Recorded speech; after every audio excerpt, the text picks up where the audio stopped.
All right, Arizona Cardinal fans. This is the Red Rain podcast. This is episode 210 in our now 6 season history here. So, once again, allow me to welcome in your host, the one, the only, the incredible Walter Mitchell.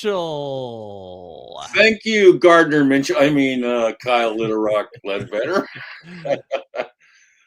Who's Gardner Minshew's already making quite a splash. The Cardinals OTAs. We'll get to that at some point. But there he is in his Red Rain outfit. He's complete red for us today. And there's our resident expert, Sam the Man. On during Masters Week, we'll talk a little bit about that at the end. I want to hear his prediction. I have one myself. I have a dark horse in the race there. But we're going to kick things off. We want to talk about the Cardinals linebacker situation to start with, because what's fascinating to me is the question of, with all the, kind of high paid linebackers the Cardinals already have and some of the additions they made, uh, did that signal that maybe they're going to do something a little different than linebacker at the top of this draft? So we're going to explore that question, but let's pull this up. I wrote a blog yesterday on Red Rain about the Cardinals' crowded, well-paid linebacker personnel. And so when you look down the list, I just want to quickly address this. John Sweat, 4 years, $76 million. Zaven Collins, 2 years, $14 million. 11.3 guaranteed. Baron Browning, interesting with him that they elected to give him his $2 million roster bonus in addition to, and which makes him a 9.5 cap hit this year, coming off arguably maybe one of the worst seasons he's had as a pro. So that's a curious, decision by the Cardinals, particularly if they're coveting edge rushers.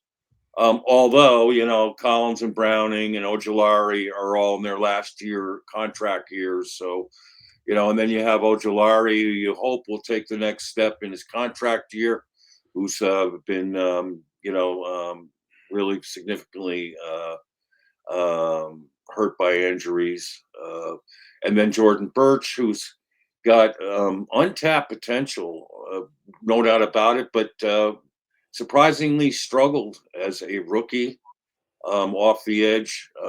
And then going down to the inside linebackers, the curious signing was Jack Gibbons on the eve of this draft, because, for 2 years, 7.5 with 4.5 million guaranteed. That speaks starting numbers to me, at least. Mack Wilson Sr., who's in the third year of his deal, I think, is playing out of position at Mike. I love Cody Simon as our Mike of the present and future. And he started to come on strong at the end of last year. I'd give him the green dot. And Owen Papo, I think is really talented. He's in a contract year, only counting 1.2. And then so I question, are these guys starters? Sweat, Collins, Browning, Wilson, Gibbons, given what the Cardinals are paying them. Um, you know, how do you sort this out, Sam, linebacker wise, and particularly in light of how the Cardinals are linked to, guys like Arvell Reese, Ruben Bain, David Bailey, Sonny Styles. Does this count them out, or is this actually, something the Cardinals have just sort of overstocked and overthought? So I'm doing all kinds of research looking at who's going to be a great elite defensive player pick for the Cardinals. And then I read your excellent article. And then it occurred to me, and I have to say, honestly, with everything swirling around the Cardinals defense right now, I have zero confidence they should be using a premier draft capital on D. We just watched a terrible season for the defense. Yes. Couldn't be worse. We had a defensive scheme that was bend, don't break, and it broke every time. And we have 2 new position defensive coaches whose defensive scheme is defensive line scheme for Kwiatkowski, and then Etheridge's excellent work with cornerbacks. Yep. Etheridge has never coached in a system like Rallis's. Right. Kwiatkowski's system is completely opposite Right. of Rallis. So here I've been preaching all these seasons that these young position coaches for the Cardinals should have some experience coaching. Well, neither one of these guys have any NFL coaching experience, but both have pretty good college experience. But their schemes don't mesh with Nick Rallis's. So what do we got going on here? It's mystery. I mean, it's a mess. And I read your article, and I'm looking at the linebacker position. It's a mess. Right. So I don't really. We're going to have to find somebody who is a surefire, can't miss, almost generational defensive player. We've got some elite opportunities, some elite kids with some. You take Bailey with his hand in the ground. He's a sack machine. You got Arvell Reese. He's a hybrid player. Oh no. Right. We have a coaching staff who knows. They don't have players who, like you take Mac Wilson. He's an outside linebacker. Pure and simple. Anybody can see that. What do they have him playing? Inside. So what are they going to do with Reese? How are they going to screw him up? Right. I have to tell you, I have no confidence in this defense right now until I see what's going on, until Rallis explains how he's going to incorporate 2 new position coaches' ideology into his ideology. And right now, I'm taking Jeremiah Love. There you go. You know, it's interesting. Let me ask that of Kyle, because, you know, I'm looking at all this too, and I'm saying to myself, what are they really setting themselves up for here? Given that, you know, all this money they've put into the linebacker positions, which aren't set either. Like, to me, the 2 givens here are Sweat and Simon. I think you build on those guys. The others are question mark. I like Gibbons, and maybe Gibbons fits really well next to Simon. So, but what do you do? I mean, if you draft Arvell Reese and you stick him in next to Cody Simon, which, by the way, they were roommates at Ohio State. So, I mean, the intel they have on Arvell Reese and Sonny Styles is, you know, I mean, Cody Simon could speak to both of them. I mean, Styles and Simon led, you know, the inside of that Buckeye defense to, you know, great wins over high-profile offenses down the stretch to win a natty. So you got a link there, you got a nexus. But, you know, if you're just going to turn around, you're going to pay Gibbons, you know, $7.5 million, and then just turn around to draft a replacement and put Reese at, you know, inside off linebacker. But Reese himself has said he wants to play edge in the NFL. So, you know, he's already, you know, said what he wants to do. You know, he's a fascinating prospect. But I'm of the Malcolm Gladwell 10,000 hour rule. I mean, if you haven't put in, you know, if you're coming into a brand new position in the NFL that you've had minimal reps at, that makes me nervous. And, you know, especially seeing as Bain and Bailey come in with more than 10,000 hours of proven high quality edge play. You know, if they say, nah, well, you're going to pass on them to put in somebody that we just don't is unknown. Although you look at the physicality and you want to project it, you know, that just seems quite a stretch. So, you know, if the Jets draft Reese, which a lot of people think they're going to do it too, that makes it all a moot point. Although the recent draft Knicks are thinking Bailey at 2. Mhm.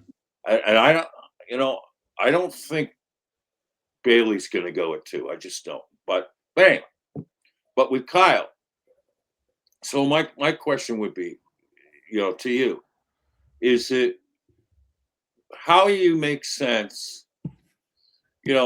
Let's have you read a few of these questions first, and then I'll have you answer a couple of them.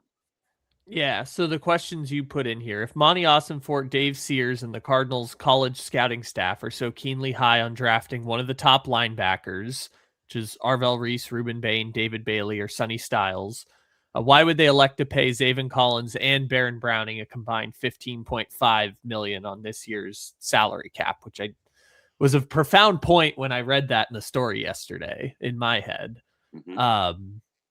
Number 2, why are they electing to pay Mack Wilson and Jack Gibbons a combined $8.4 million on this year's salary cap? Are Zaven Collins and Mack Wilson playing out of position? Their tackling grades were 38.4 for Collins and 41.9 for Wilson. Brutal. Isn't Zaven better suited to play inside linebacker and Mack Wilson better suited to play outside linebacker? And then are the Cardinals coaches still committed to playing a 34 base defense, given that new coaches, Terrell Austin, Pete Kwiatkowski, Rod Wilson, and Zach Etheridge all come from primarily 4-man front systems? Right. And then if the Cardinals pick Bailey, does he start opposite Josh Sweat? Okay, so question to you. I think let's get to the gist. Let's go to number 4, Kyle. Mm-hmm. Now we'll address this later because Zaven Collins is going to tell us that based on Nick Rouse's address to the team yesterday, he said there'll be some changes to the defense, but nothing major. Which I just was like, well, anyway, Sam and I are already predicting that by week 4, if the defense is more of the same, Terrell Austin is going to be given the reins to try to take them out of this doldrum, this soft shell doldrum that they're in. But answer us this.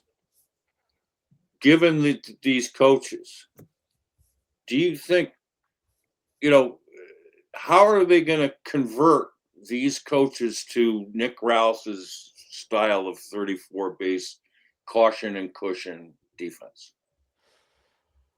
I don't know if that's going to really work out. And it's interesting because Terrell Austin was hired, I think kind of in late or early March, I think, which is pretty late in the hiring cycle for a lot of these coaches.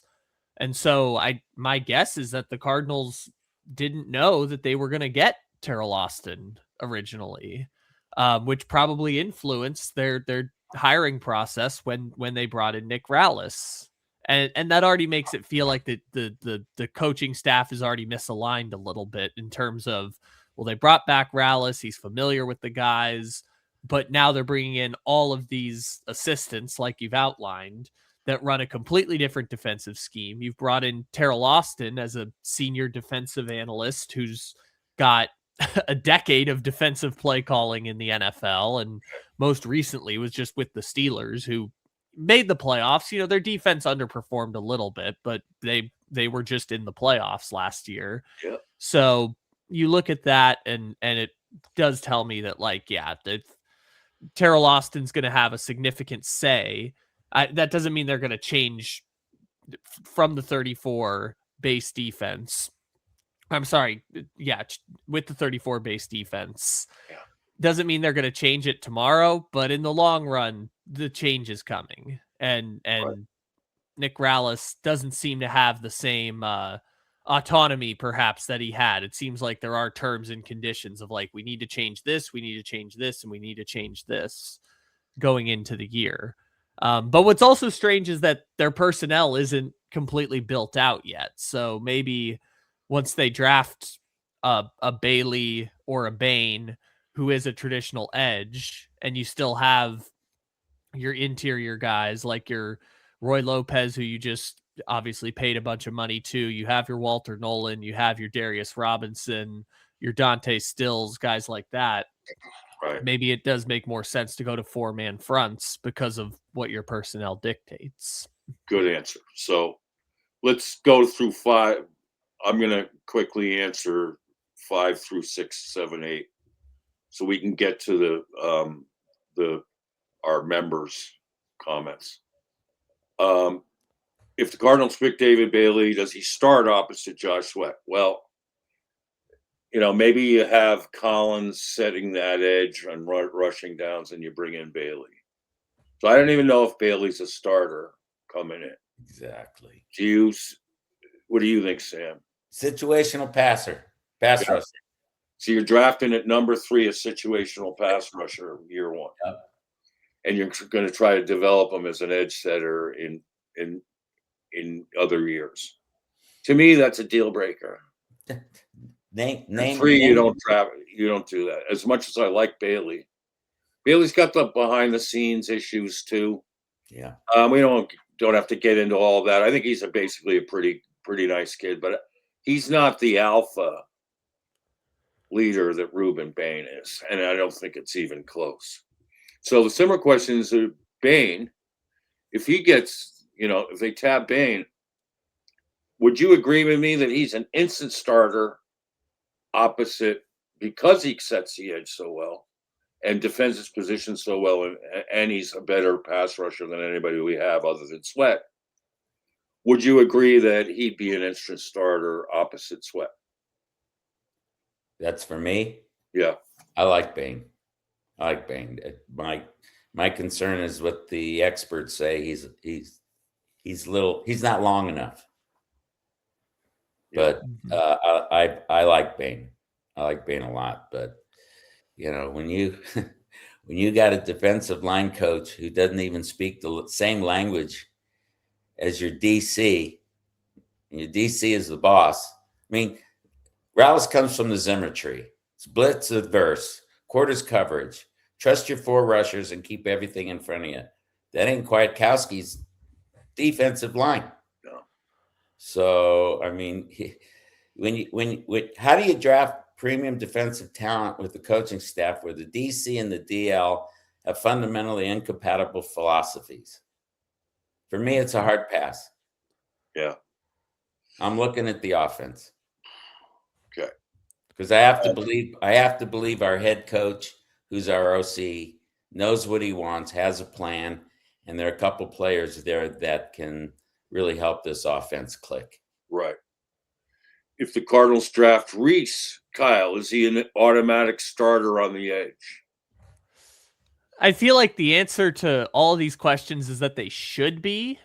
But with Reese, like if you're David Bailey, Ruben Bain, Arvell Reese, or Sonny Styles, all should be every down players if you're taking them at the top of the draft. But I understand with Reese, you can kind of do the tweener thing. You can play him based on necessity at the linebacker or the weak inside linebacker or the strong outside linebacker position. But doing so potentially makes it difficult. You're instead of pushing out maybe Zaven or Mac Wilson, Right. now you're kind of tweening both of them, and now you're messing with everybody's ability to do their job. And that's going to be more of a problem as they go along, which, and if they're committed to drafting one of these edge rushers, I feel like your best bet is just to stick them in there and give them the confidence of saying you're an every down guy, or you're a what is it? You're a 70% down guy. Right. Yep. Sam? And Kyle has said it best. You read between the lines. All those guys should be successful. They all have talent. They're all elite players. But in the hands of this coaching staff, it's a crapshoot. Yep. So, well, that's the thing with the tweener positions. They always draft the tweener positions, whether it's Isaiah Simmons or Zaven Collins, and they just don't know how to use them. And so there we have again, our defensive coaches are entrusted with developing players.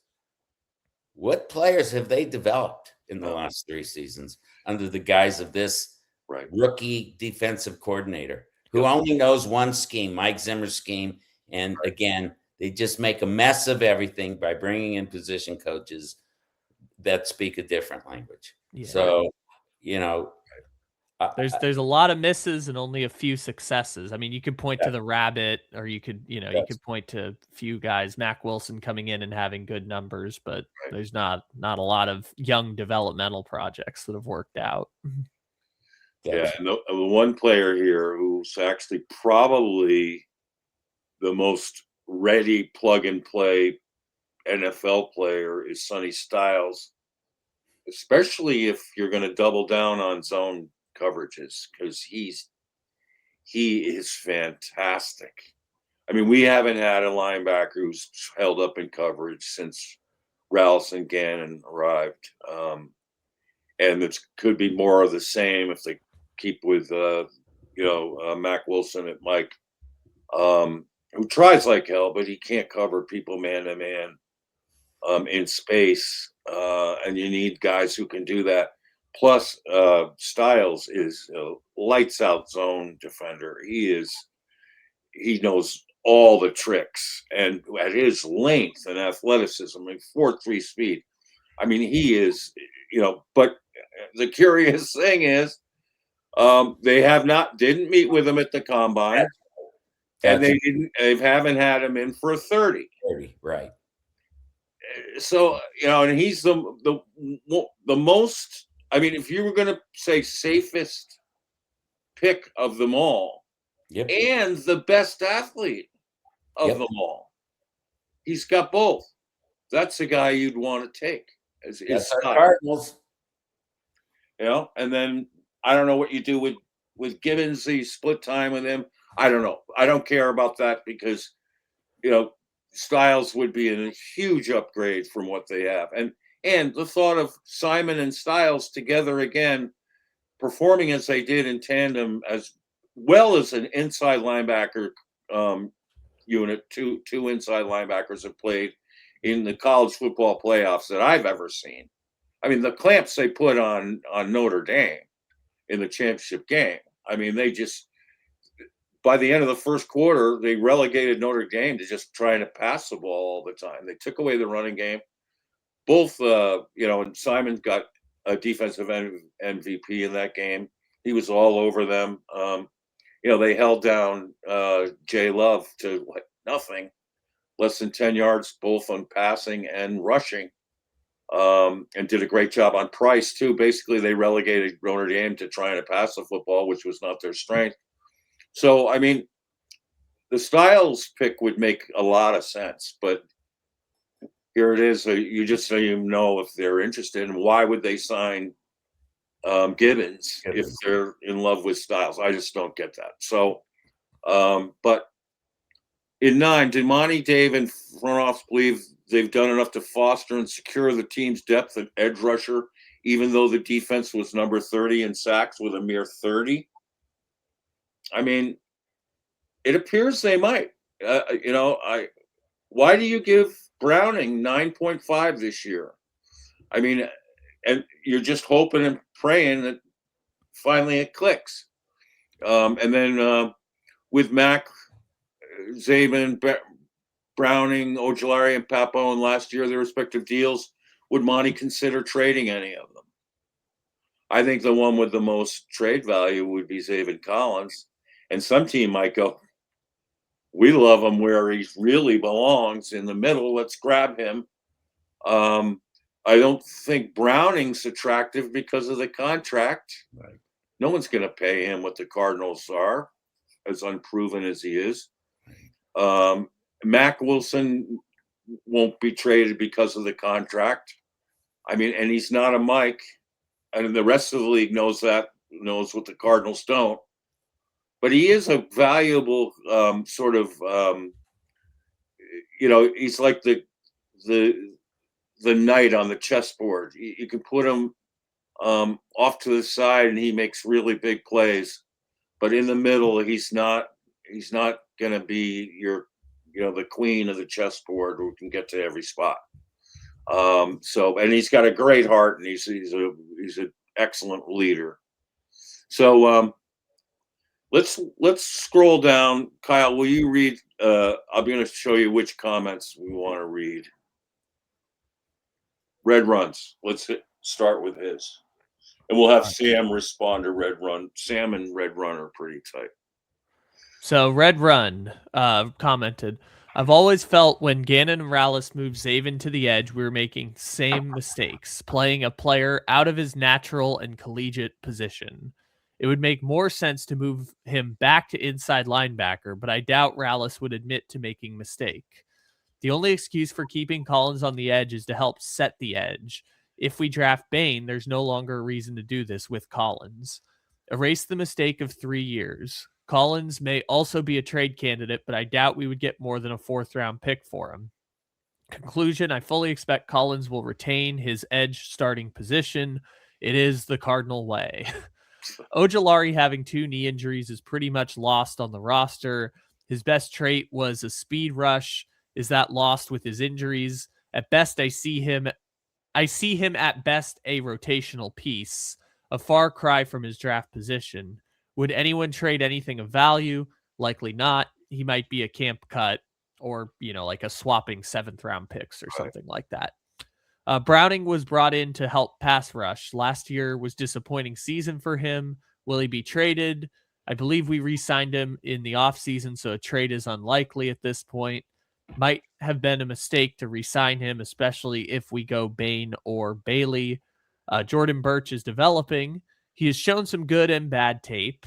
At worst, he provides needed depth in his development, and we wish for him to have a breakout season in 2026. Amen.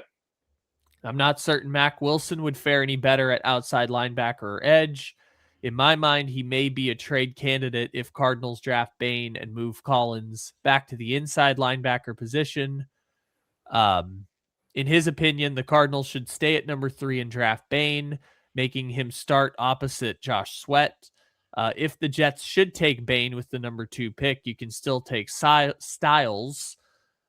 Sam, I'm a bit disappointed the front office hasn't brought in my 2 favored draft selections for the top 30 visit. Walt, I fear Monti is just following and kowtowing to Bidwell demands in the draft, thus keeping his job. Okay, we'll pause it there because he's directing his comments to Sam. Sam, go ahead. Let's hear what you got for Red Run. I couldn't have written this better myself. I mean, I agree with everything he said. Yeah. I mean, just to throw another name into the mix, you got Jack Gibbons. I was really high on that move. Yeah. But then I'm looking at the Patriots' defensive scheme. It's entirely, completely different defensive philosophy from Rallis's quarter-based coverage scheme. Correct. I don't know how Gibbons is going to do. Yep. So then again, just confused, almost like just throw it against the wall, see what sticks.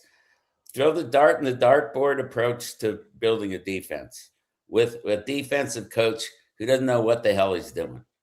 So yeah, I totally agree with Red Run.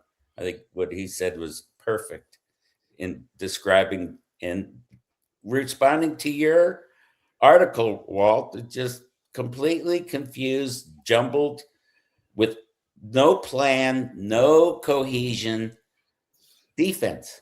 I'm really concerned that, like Kyle said, you've got elite players, and they are not going to be elite in the hands of this staff. Yeah. So, and Red Run, yeah, I fear the same thing. Although,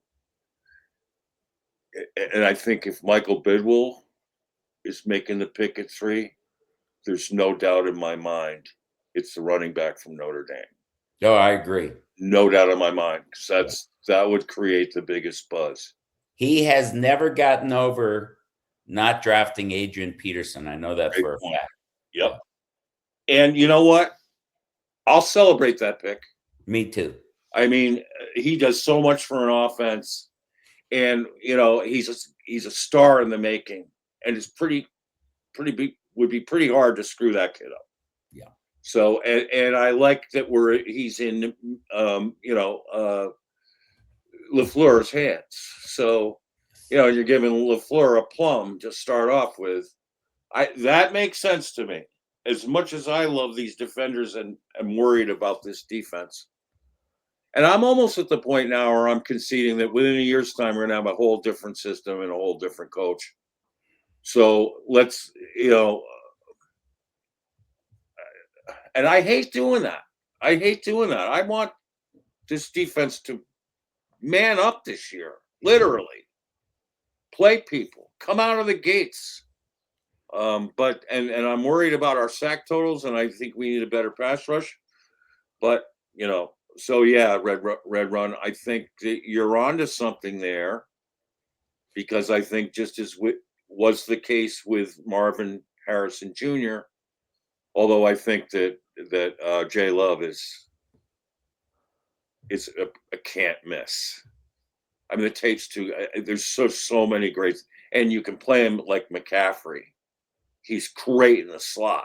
Yeah. I mean, you get a 2-for-1 when you draft Jeremiah Love. So I'll be celebrating that one if that one happens. And if this would be a case where I would agree with Bidwell, if he thinks Jeremiah Love is the BPA at 3, take him. I have no problem.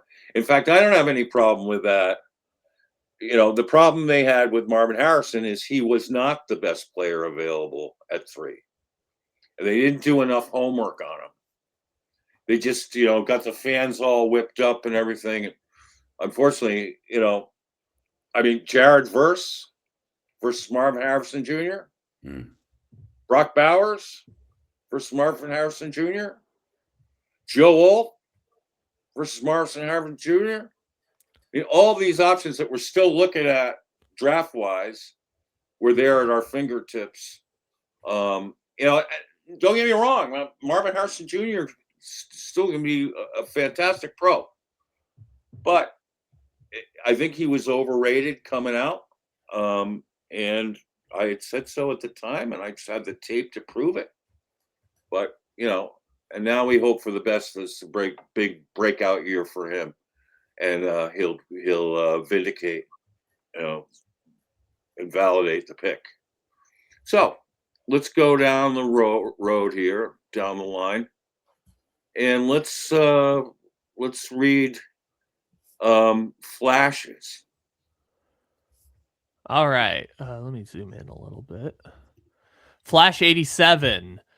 I think if we make the trade with Dallas for number 12 and number 20, which I think we'll talk about that in a second, we will. There will probably be an additional 2027 pick as well. Muaga is probably gone by 12, so we would need to trade up again for him. Mesidor at 20 would be better than Falk. Bailey being picked at number 2 might have thrown our plan off, but I still like Bain at number 3. But maybe LaFleur wants that premium offensive weapon in Jeremiah Love. Yeah. What do you think, Kyle? Here, I'll the trade that he's referring to is a CBS story about I think the Cowboys trading 12 and 20. Here's what we do. Read Simple Man's 2026, and then we'll go right to that article and we'll showcase that trade proposal. Yeah, our guy Simple Man. I always saw Zaven as a Brian Urlacher type for his career. I hope he gets traded to a real franchise like Zach Allen playing up in Denver. Yes. You kept it simple, man. Yes. Awesome. So now let's post that trade proposal that was initially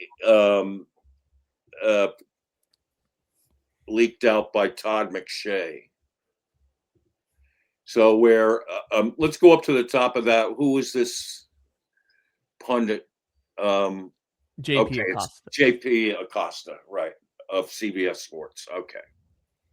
So he has the Cardinals trading out of 3 and letting Jerry Jones come up and snag the most natural pass rusher in the draft, who, by the way, is available because the Jets took Reese. So I think, Jerry would come up for both Reese or Bailey. Now, and Bailey's at Texas Tech near, in the state, and did his damage there. So the mock trade was sending the 12th, 20th, and 114th picks to Arizona, exchanged for the number 3 and number 104 picks. And so now let's go down to 12. Okay, read that, Kyle. So they have the Cardinals taking Malaga, the offensive tackle. With Mike LaFleur now head coach in Arizona, I wonder if he leans more into a gap scheme run game. It's what Arizona previously majored in and fits its core players. You combine that with LaFleur's schematics, you could potentially have something special. Malaga might be more of a guard than tackle, but I'm willing to give him a shot at right tackle, where his power and physicality fit a heavy under center play action offense. Yeah, I've studied Malgoa's tape, and I too think he's a guard. He lacks a kind of bend on the edge that you want from pass rushers. In the run game, he's a mauler, and you can put him on the move. A gap scheme, he's fantastic. But for a first-round pick, you got to be able to do both. You got to be able to be the mauler in the run game and have the bend to take on the Micah Parsons of the world. And because he lacks that bend, he's a little top heavy. I think he's a better guard candidate in the NFL. So let's see the next couple picks. Concepcion, no. Let's go slower. No. We've addressed the guard position. Howell, that's too early for him. Keep going. I love that kid, but I can't see the Cardinals taking him that at 12. Now, if you're going to go a tackle, in my opinion, Fano is your guy. Perfect fit. Right. If you're going to take a tackle, this guy has the bend, plus he's nasty. So that's a better pick. Let's see what 18 is. 18, Terrell. Oh, I love this kid, but that's too early. 12 is too early for him. Keep going. I love him too. It's way too early. I don't think he goes that high in the draft anyway. So then you have the Cardinals taking Keldrick Falk. Read that up, Kyle. All right. Cardinals fans are probably going to get flashbacks of all the other tweeners they've picked on defense lately, but I think Falk is a bit undervalued in this class. One of the youngest players in the draft, already has a strong run defender, using his length and hands to win inside or outside. His pass rush plan and timing still need work, but I wonder if that could be fixed by keeping him either inside or outside and letting him stack reps. Cardinals were 24th in defensive rushing success rate and still need to get bigger, and Falk helps them do that. Well, yes.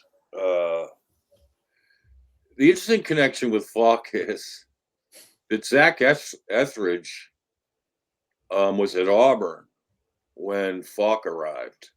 They spent a year together. So Zach Etheridge has a connection there to Falk. But we know Zach Etheridge has a stronger connection to Ruben Bain. So that's why I say, why make this trade when you have such a strong connection to Bain?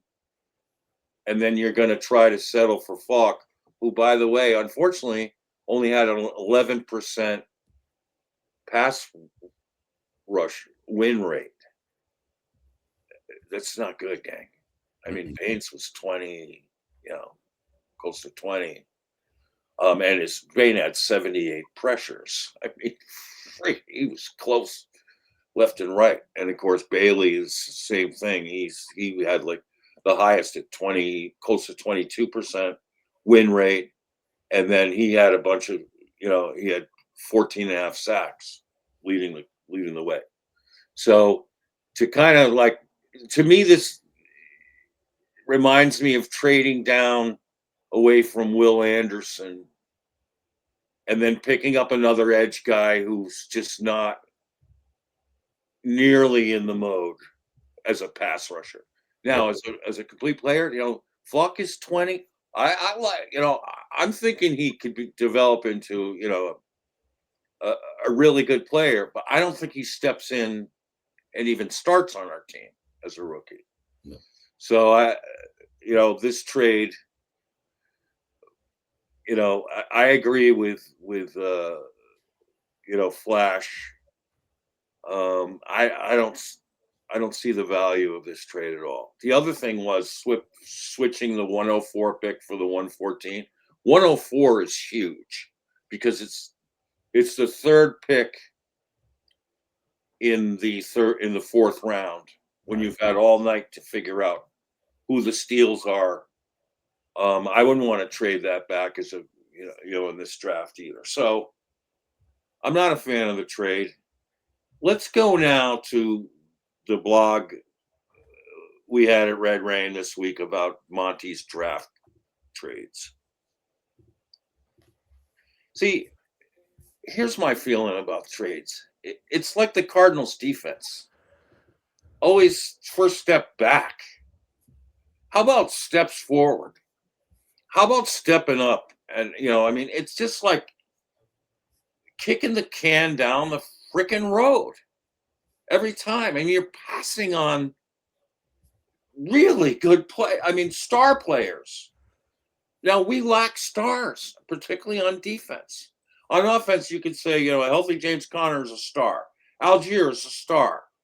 You've got, Hjalte Froholdt, in my opinion, is a star, as a top 10 center. I think that Paris Johnson Jr. is close to being a star, not quite there yet. Trey McBride is an ultra star. He's a nova.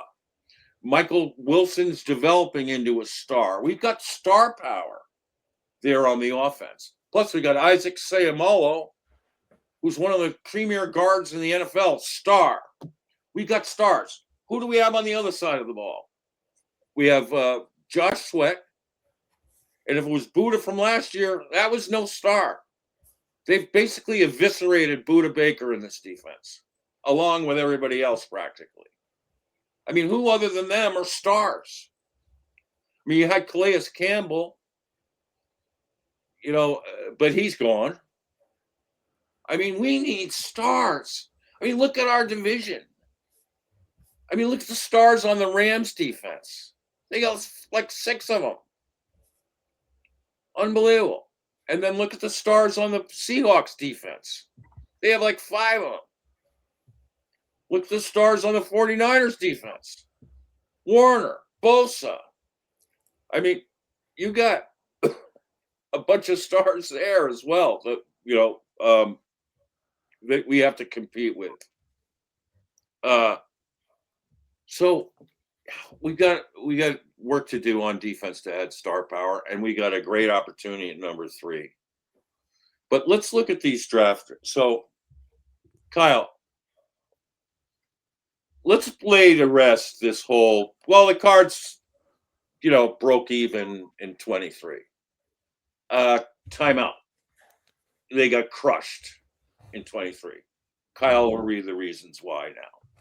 Specifically in 23, the Cardinals acquired Paris Johnson Jr. from Ohio State, B.J. Ojolari from LSU, Garrett Williams from Syracuse, and Michael Wilson from Stanford.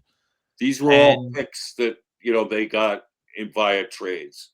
Now let's see what the trade partners acquired. Their trade partners acquired at number 3, Will Anderson Jr. for number 12, Jahmyr Gibbs. Let's read the kudos too. So Anderson so far is NFL Defensive Rookie of the Year, first team All-Pro last year, 2-time Pro Bowler, and made the Pro Football Writers Association All-Rookie team. Jahmyr Gibbs, 3-time Pro Bowler, rushing touchdown co-leader a couple years ago, and made the All-Rookie team. Then you have 33 Will Levis, 34 Sam Laporta, who was a second team All-Pro in 2023, Pro Bowler in 2023, and All-Rookie team his first year. Oh.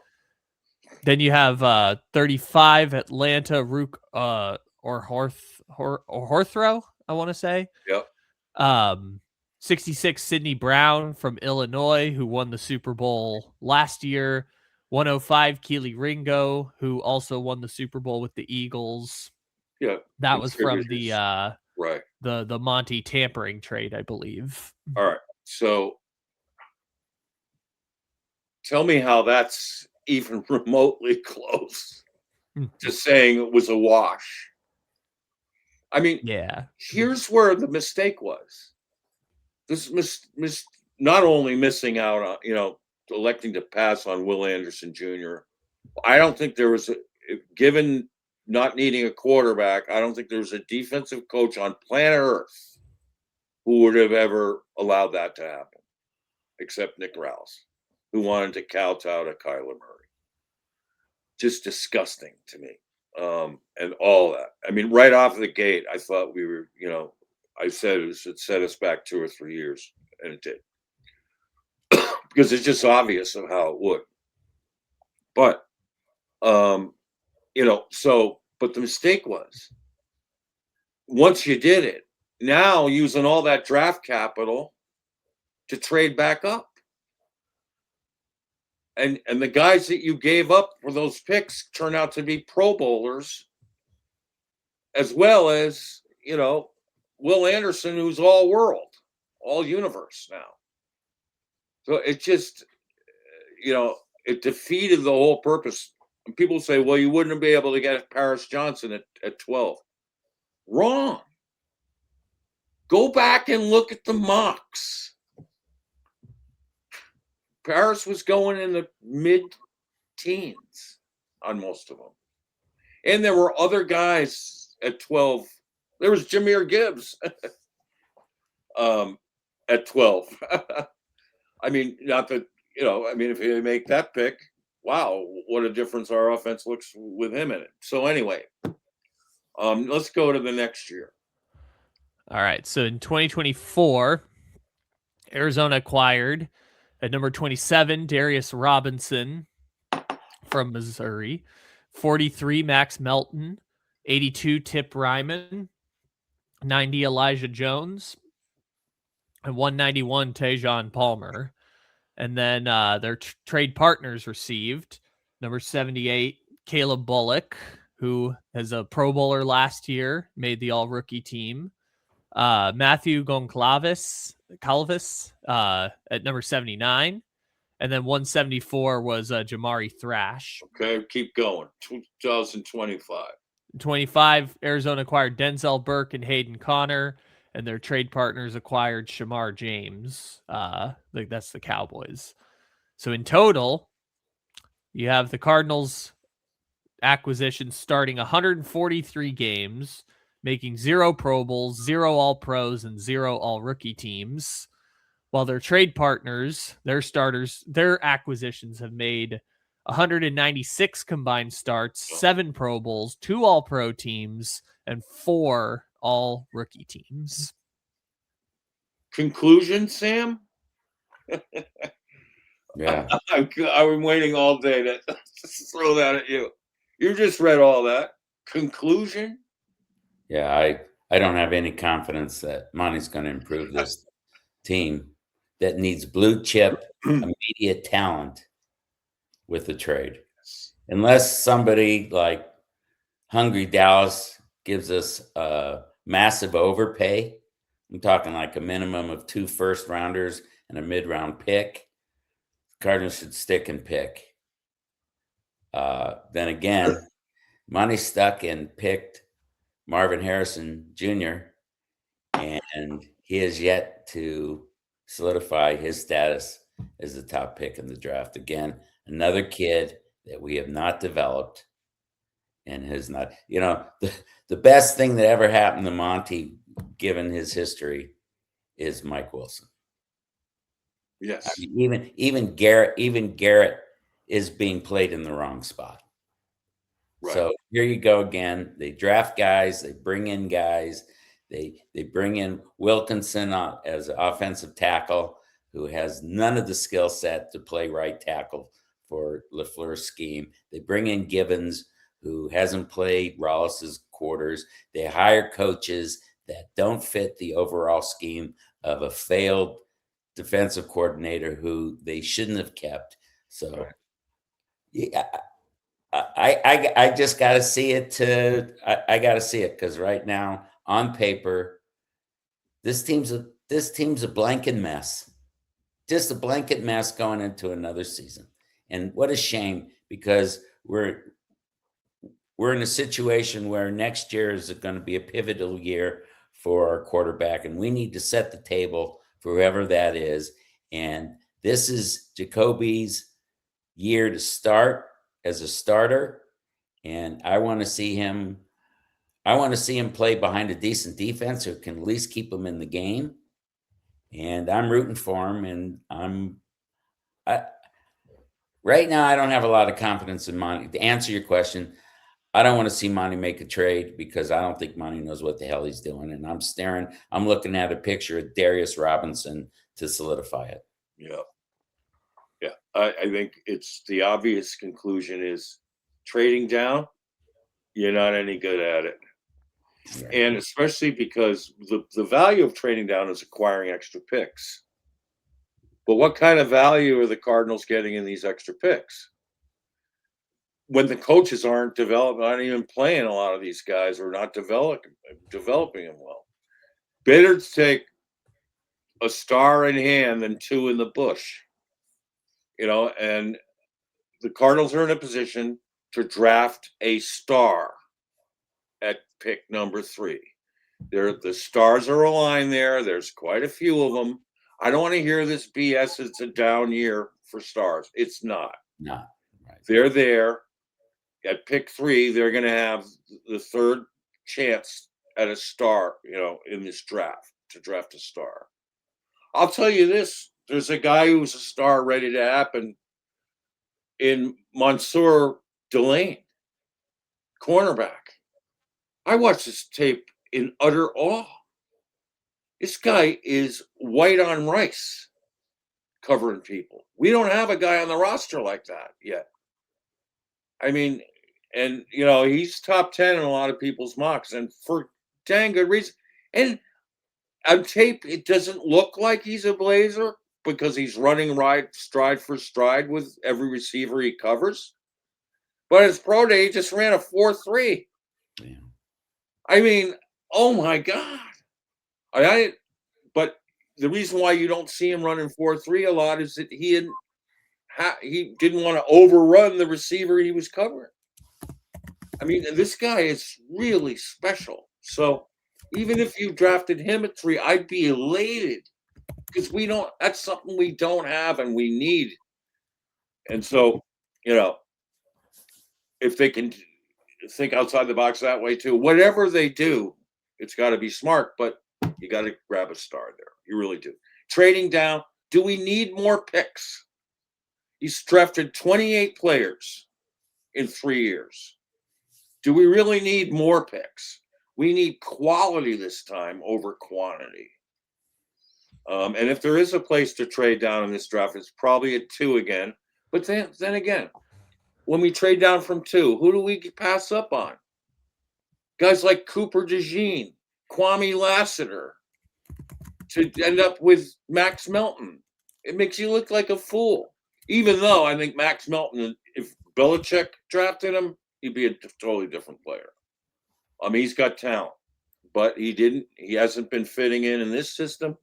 And then his same defensive coordinator is back, and we saw his reaction that Sam has basically posted to his favorites list as a reference point for us through the season next year.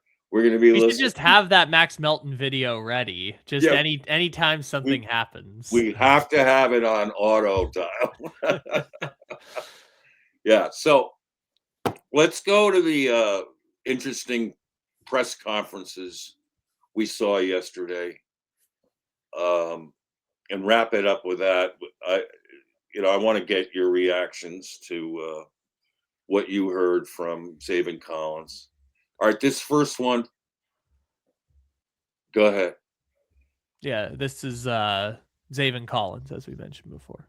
Yeah, like you said, there's a few games where it's like kind of really slipped, maybe slipped away from us as defense, kind of as an overall theme. But we were close in some aspects, and having Nick come back and talk about the things that he's changed and he may do, may not do.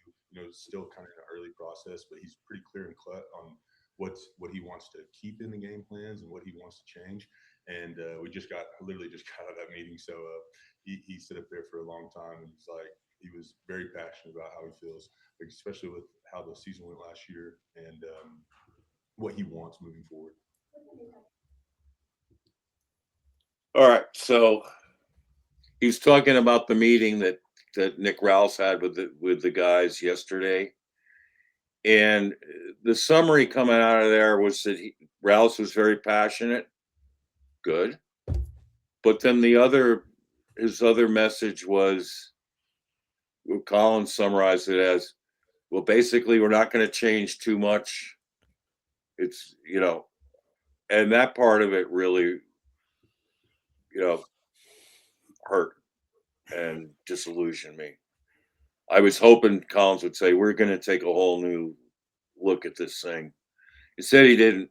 And coming from Collins, who, quite frankly, is like the poster boy of the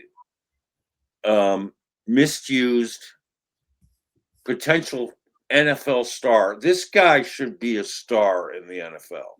He's got the DNA. He's got the profile. He's got the body. He's got, untold potential. And he is wasting away at a position that's not putting him in the best situations to use his skills. And it just bugs the hell out of me. And so to hear that there'll be some changes, but basically most things will be the same, really sticks in my craw. Let's go to the next one. I'll have Sam address the next one that he has about about LaFleur. Can we turn the volume up, please? Yeah, let's see. This is Zaven talking about Mike LaFleur. Yeah, going into going in my 6th year, second longest tenured guy now. That's crazy. Amazing. Think about, besides Buddha. I believe that's true. But yeah, I mean, meeting Mike, Coach LaFleur, and he's awesome. Meeting with him and just getting to talk about all the things, how he likes Arizona, stuff outside of football, but also football. Having our first team meeting today with him and like how he wants things, what he expects out of us. He's very clear on all that. There was no confusion whatsoever. So it's really nice, and you can tell like how he wants his ship ran and stuff like that. And it's really it was a really good starting point to see how it's all going to go. Kind of just how he's clear and correct and like very to the point on how he wants things done, what he expects from us when we're in the building, what he allows, what he doesn't allow, stuff like that. You can kind of tell he's like a no BS guy, right? He's going to tell you what he wants, how he thinks, and just be upfront. I think it also too, as an athlete, that's very clear when someone can tell you that and just be like, we want you to do this. Okay. It's easy to get it done. Sometimes guys try to make it seem, like they try to be too nice or this, or they don't tell you the right things. It gets very confusing for athletes, especially young athletes. So I think that's something he does a very good job of as well. What do you think, Sam? I really like Zaven Collins. Yep. I really do. He wears cowboy hats and cowboy boots. And I really like his personality. He is a perfect soldier for a franchise. Says all the right things. Yep.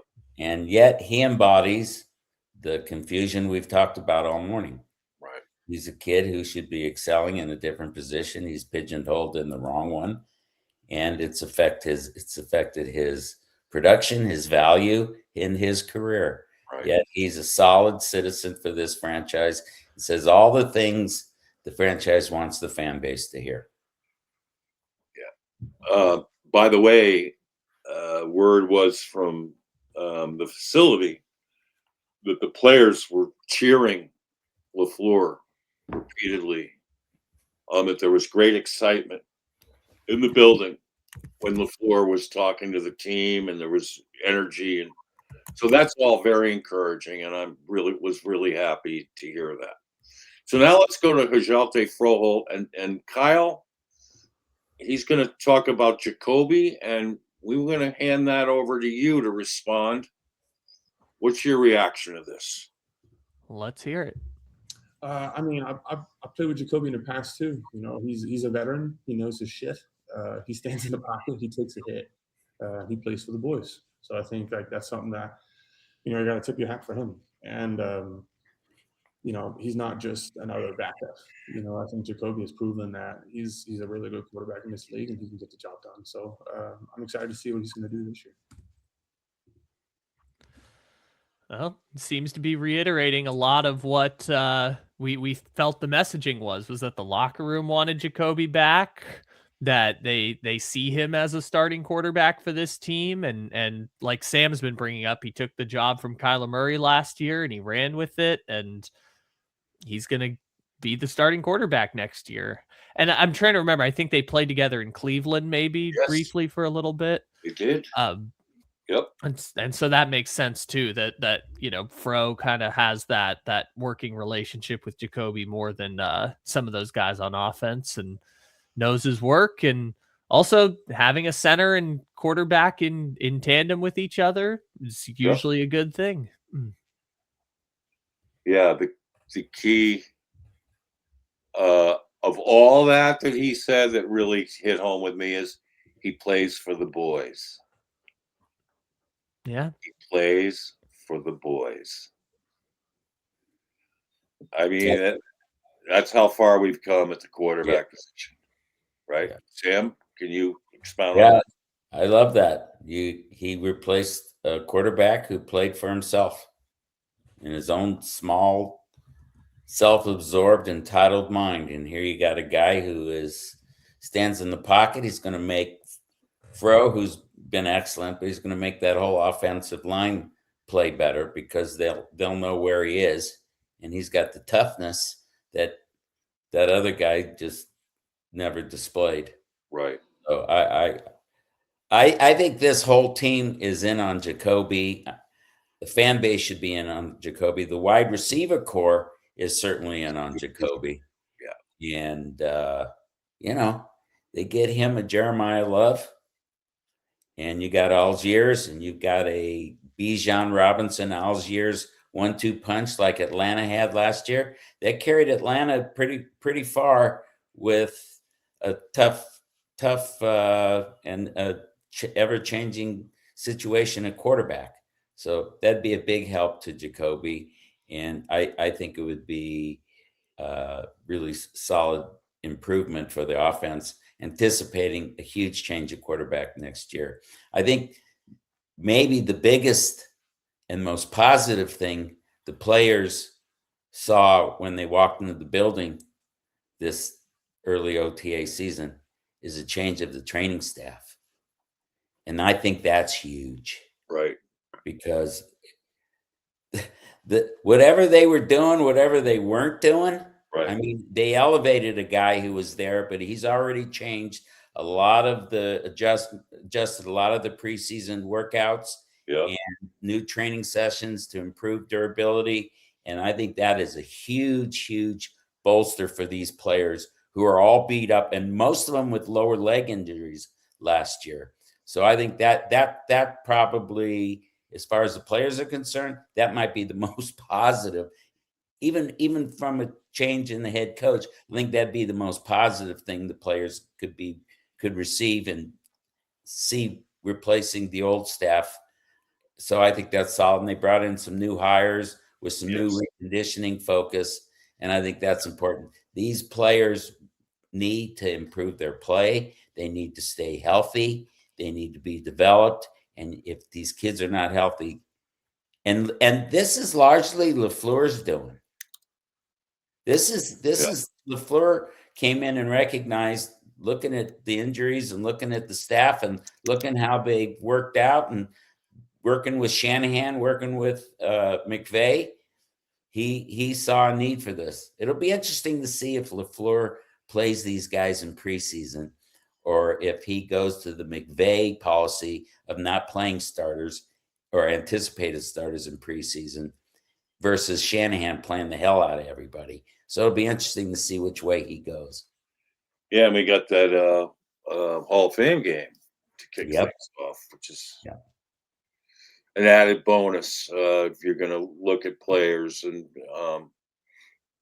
that's exciting. I was really happy to see that we got that gig in Mike LaFleur's first year. That's good timing. So, And yet that's the worst field. All the players complain about playing on that field. That is a horribly conditioned field. It's never ready to go, and there are some minor soft tissue injuries coming off that game. Oh, a lot of it. And conversely, if Mike LaFleur can get in Bidwell's ear about the turf at SoFi, which has been, look at the Rams. How many major injuries did they suffer last year? I mean, when they're playing in the NFC Championship game, I couldn't find one. They're all their starters were playing in that game and playing well. Yep. That's state of the art. It's the Matrix turf system from Hellas Constructions. It's a synthetic. It's a fast track. It is. Oh my God! You want to play fast, and you want to have confidence in your ability to cut, and off the traction on that track is fantastic, and it's got the give surface that grass has. Oh, and in the long run, Bidwell will save money doing that. You won't have to have the outside maintenance of taking care of the watering and the mowing and the traying in and out. Plus, when you're having training camp in your own building, having a fast track like that you can depend on, that's not going to be slippery, slidey.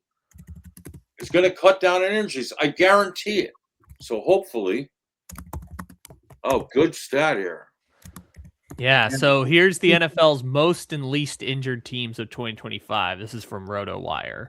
So Cardinals were number 1 in terms of most games missed. Right. Or man games missed, how many games their players missed. They also were number 1 in just total players who had injuries last year.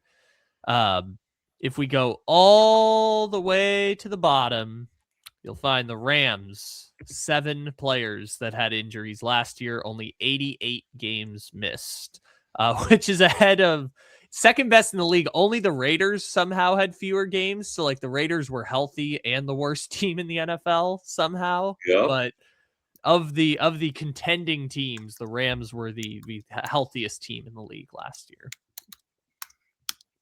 And Where the Super were Bowl the champion Seahawks are 5th. Right. Where were the Cowboys? Let's find the Cowboys. Kind of middle of the pack, it looks like. 180 games missed. So that's looks like about pretty much right in the middle. Cowboys are pretty much right in the middle. 180 compared to our nearly double that. Yep, 303. They have that same turf at AT&T.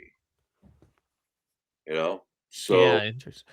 Well, what's more interesting too is the players. Cowboys had looks like the 4th most players that went out with injuries specifically. Oh, really? Even though their total games are only 180, they had 24 players, which doesn't look like. What we don't have the breakdown is how many of those happened at home versus on the road. So, but I think the Rams figure there is proof. Of course, LaFleur comes from their system. He must know how they do it, because man, do they pretty much get the fewest amount of. I'm always amazed at the end of the year their whole offensive line is still put together. Now wait, they did suffer an injury to Rob Havenstein, the right tackle. All right, but their replacement, McClendon, outplayed Havenstein. So it ended up being, a boon for them anyway. But their whole offensive line was almost every year it looks like they're healthy. Ours always gets depleted. Defensive line, they're healthy. Ours typically gets depleted. But although it didn't last year, except for Nolan, really. But yeah, it's something to really consider. I hope they'll actually do it, and the days of slippery turf can be eliminated. It's going to cost Bidwell some money too, because I remember after the Super Bowl in 2023, both the Chiefs and the Eagles said it was the worst field they'd ever played on, repeatedly slipping. So Bidwell wants some Super Bowls here. He better get his turf fixed. And it's interesting. The only other team with that tray contraption where it rolls in and out of the field or out of the stadium, is the only other team that has it is the Raiders, and they we looked at the stat, they were the healthiest last year. So it's got to be how they're maintaining the field. Yeah. I don't know how they figured it, but they have a small sample size. They've only been there a couple of years or whatever. Well, theirs is Bermuda grass. I'm not sure what ours is. There's a science to this, whether they can figure it out or not. But I just go with the sure thing, because that turf. I just look at that turf at SoFi, and I'm like, God, it looks gorgeous. I mean, it's just stadium. It is. It's just easy to maintain, and it's the fastest track on earth. And you want to play fast in this league. So, all right. So I think what we basically covered today was what's going on with the Cardinals linebacker situation. How are they going to sort all that out? How does that play into the number 3 pick? What will be what are the dynamics of that? Were the Cardinals just preparing all this to address other positions at the top of the draft? We answer that. Should the Cardinals just trade down like everyone seems to think they will, because Monti is trade happy and wants extra players? Based on the history, please don't.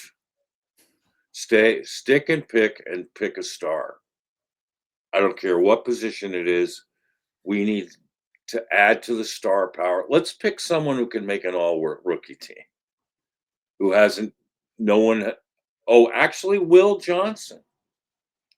Take it back. Will Johnson made one of the all-rookie teams last year. I don't know if it was Pro Football Weekly, but I saw he was named in one of them. So good job, Will. That broke the ice. So we need more of that, obviously. And then as for first day of OTAs, seemed like quite the success. Everyone was there, as Zaven pointed out. There was great excitement for Mike LaFleur, so that's encouraging. The news out of the defensive end of the situation is discouraging, if it's true, that things were basically going to do. And the whole rhetoric he gave this whole thing about we were so close last year in games, bullshit. You guys quit halfway through into the season. And don't give me we were so close. No. The whole philosophy of that defense is terrible and needs to be adjusted. Or we're never going to compete in the NFC West with a defense that has a philosophy, a step back first philosophy. So it was fun. Let's have some parting shots. Sam, what do you got? Well, it's unfortunate with the talent at the top tier of this draft that if he sticks and picks, we're concerned about where this kid is going to play and how this kid is going to develop. That's really sad. Yeah. And Kyle really said it well. It's all these wonderful players like a Sonny Styles, Bang, Bailey, etc., who would flourish in another system where they know what the hell they're doing and when they're doing it, how they're doing it, and have been able to develop talent, those kids will flourish. We don't have that here. So I'm opting for the offense.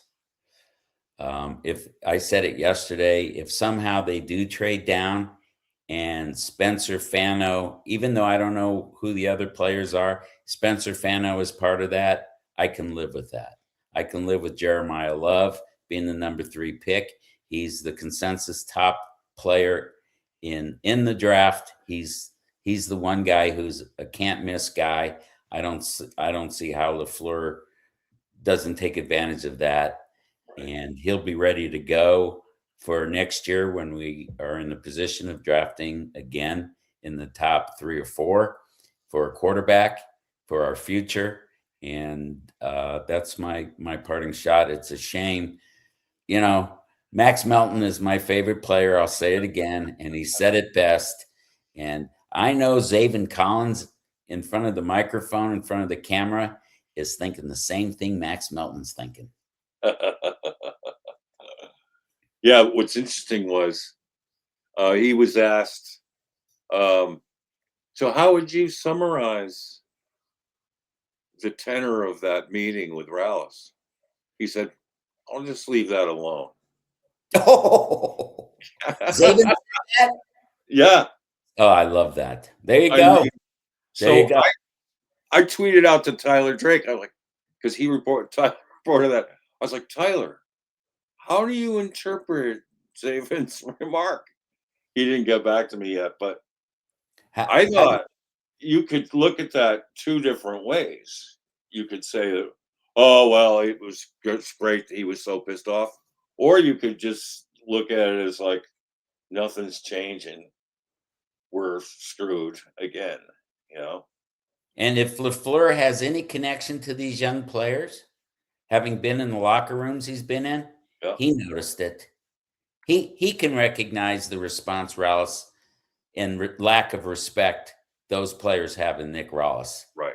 It'll be interesting. It'll be an interesting year. And he can guide Rallis and say, here's what we were picking apart that you were throwing at us. This is why we wanted the ball first. We didn't even want to defer. We knew we were going to march down, right down the field and score a touchdown. Because we knew we could do X, Y, and Z against you, and you never stopped it. Yeah. I mean, some tough love like that would be very necessary, and I hope that and LaFleur has said, I owe it to the team to be on top of this on whatever we do on defense. So maybe this is just a great scenario for Rallis to learn and be guided out of the doldrums. So great stuff as always, man. You are 5 minutes away from that breakfast burrito. So stay tuned. Kyle, what's your parting shot? Yeah, we covered a lot of good ground today. And, what's interesting with the draft pick specifically, what I'm coming around on based on your article about the linebackers, which was really, I know we went through it today, was really in depth and really eye opening too, because the more I think about it, the more perhaps Sonny Styles makes more sense as that number 3 pick for them. Yes.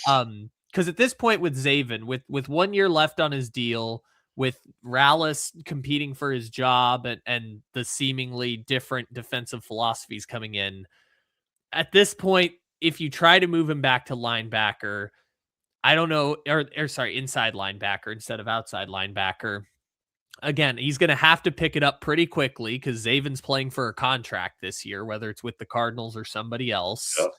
If you're going to tweener position him and then bring in another defensive coordinator potentially next year who's going to implement a new defensive scheme, it just seems like it's almost too late to put Zaven in that best position to succeed when he's coming up on his 3rd contract. And just looking it up, I think he's going to be like 27 at that point.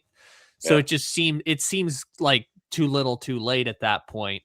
I don't know if that means they should trade Zaven because, second longest tenured guy on the team, leader in the locker room guy. We talked about this when Gannon first got fired and Kyler was going to be moved on from. Like, who are your new locker room leader guys? Who are your people who are going to be the respected voices? Is it Trey McBride? Is it, Paris Johnson? And it seems like Zaven is one of those guys. So I'm not saying they should just inherently trade him, but if you draft Bain or Bailey or Reese, Zaven is not going to play as much, which is not going to help his future contract prospects. And another team is going to come in and say, we'll pay you like our starting linebacker, and he'll probably leave to go to another team. Now the Cardinals would get compensatory picks in that situation, or whatever the formula is, they'd get some sort of compensatory pick. Right. And they'd get that anyways with all the free agents that would leave at the end of next year too. But Zaven's the one where you look at it, it's like, I don't know if he's helping the compensatory value formula, but also I don't know what they could get for him in a trade right now as an expiring contract. The team would have to really see a vision for him. So the more I think about it, the more I just look at, maybe if Styles is that special and him and Simon can be your elite linebacking core, maybe it is more worthwhile. You said before Arvell Reese is the one who is Cody Simon's roommate at Ohio State, right? It wasn't. Yeah, because they were grooming him. They wanted Cody to groom him as a replacement. Yeah, they already were starting Cody and Sonny, so they paired up Cody with Reese as a mentor. So there you go. Yeah. So even so, Styles and Simon have the history playing together. I haven't done the in-depth scouting that you have, so I don't pretend like I've scouted these players in any kind of way. But the more you talk about it, the more it seems like the logical thought process might be to take Sonny Styles potentially with that third pick. So that was the revealing thing to me is maybe they should trade Zaven, but trading Zaven isn't that simple. Moving positions, it seems like it's too late to make that switch, both for Zaven and for Rallis. Yeah. And I feel like they're kind of stuck in that situation. So maybe picking Styles is a good strategy there. That was kind of my thought process I had never considered until this article that you put out yesterday. So that was kind of my epiphany from your story yesterday, Walter. Right. And thanks for jumping in on the comment sections at Red Rain Blog. We love having you there, and you always have great things to say, smart things, and sometimes incredibly historical things and perspectives. So thank you, pal, for doing all that. Now we're going to leave you with where each of us is going to predict the Masters champion on Sunday, who's going to wear the green jacket. My pick is a dark horse named Chris Gotterup. That's who I'm going with. Sam?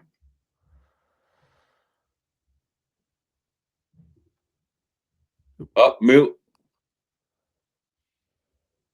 Say that again. I like Scotty Scheffler. I'm rooting for the guy who can never get over the hump. I'm rooting for Justin Rose big time to finally win the Masters. He's been so close last year. He came in second, but if I had to put money on it, I'm putting money on Scotty. I know that's not very that's really not taking much risk, but if I could pick a guy I really want to see win it, I would love to see Justin Rose win that. Yeah, I love Rosie. And yeah, he did come so close. So close. Oh, you little rock.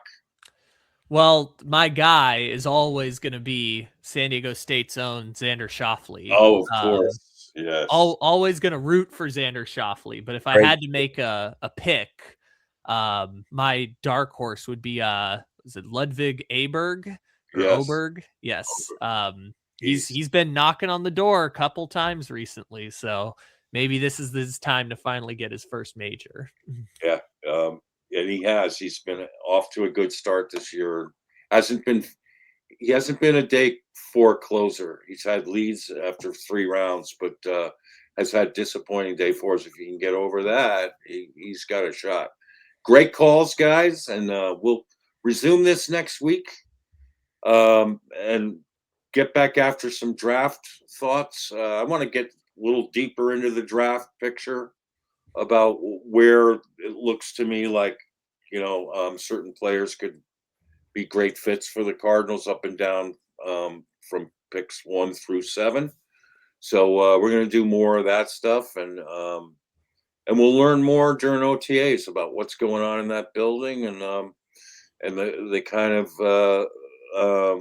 atmosphere that Mike LaFleur is trying to create as an element of change in Arizona. So have yourselves a wonderful week. Enjoy the Masters weekend for those of you who love golf.